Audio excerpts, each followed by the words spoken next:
Hello everyone, Mike Rempel from Another Set of Eyes with today's Excel Bytes blog post. Recently I did a post about finding the last value in a list that was not 0, and I used the lookup function and had a request to provide a little more information about lookup. So what I decided to do is do a post that compares lookup to VLOOKUP so you can see the differences and some of the pluses and minuses of each. So let's take a look and compare the two in Excel. So here we have a small data range of models and dates, etc. And I want to pull the inventory out of that using either VLOOKUP or lookup. And I also ran it horizontally so you can see how lookup can be used in that fashion too. So for a typical VLOOKUP, you have exact match and approximate match. So if I went and typed equals VLOOKUP, my lookup value, I'm going to select what I have in G2, and my table array is this range here.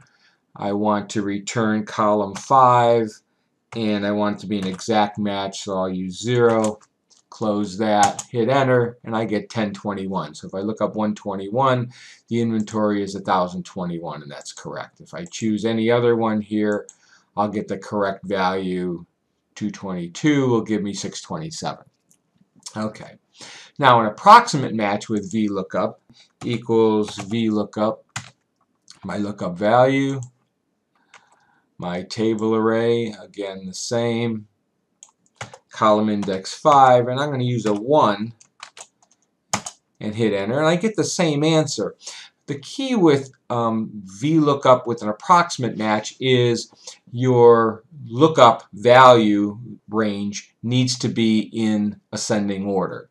So for example, if I change this to sort by description, notice it messes up the VLOOKUP approximate match because the model numbers are no longer in ascending order. So that's the issue mainly with VLOOKUP approximate matches.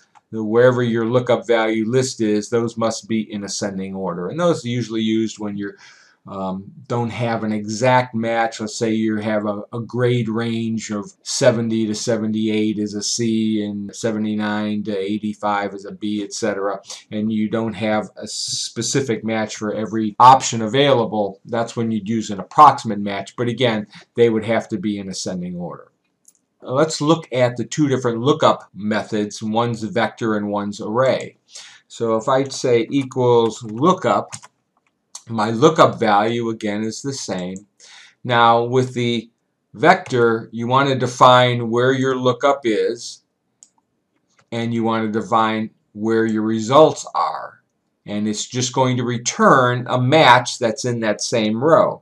I'll close that, hit enter, and again, because these are not in ascending order, I have the same error problem that I have with VLOOKUP and approximate match. So if I resort this in ascending order there, now everything matches.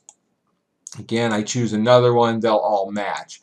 If I choose something that's not on the list, notice I get an NA error in VLOOKUP because it doesn't exist, where VLOOKUP with an approximate match or lookup in the vector fashion gives me an incorrect error. So again, you have to be careful when you're using VLOOKUP approximate or the lookup vector. If you don't have an exact match, you may get erroneous data. So I'll choose again one that's on the list, and again they all match. Now for lookup array, I'm going to type equals lookup. My lookup value is the same. Now here I can just define the whole array, and with lookup it will just give me the value from the last column. So I don't have to define, for example in VLOOKUP, what column I wanted it to be, or with the lookup vector I had to define where the range I'm looking it up and the range I want to return. With lookup array, you define the whole array and it will automatically give you the last column.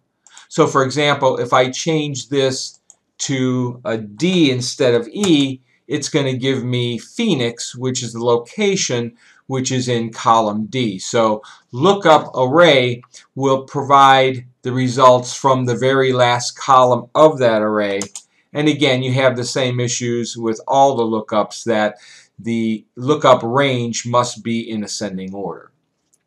Another benefit of lookup is that you can use it horizontally or vertically. So if I type lookup here, I chose my lookup value as we have been, and my array is this range here. Close that parentheses, hit enter. Again, it found BP234 and gave me the result 609. So I didn't have to use HLOOKUP or change or some variation of lookup.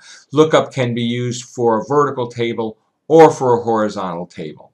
So that's kind of the comparison of the two between VLOOKUP and lookup, and the things again that you have to watch out for. With lookup, your values that you're looking into must be in ascending order, or you could get erroneous or incorrect data. And there you have it. I hope you like what you see. If you do like what you see here, please take a minute to share this post on your favorite social network. I can be found on Facebook, Google+, Twitter, LinkedIn, and YouTube. So I hope you enjoy this. If you'd like to see more, please feel free to stop by my website, excel-bytes.com, and I hope you subscribe. So have a great day and happy excelling.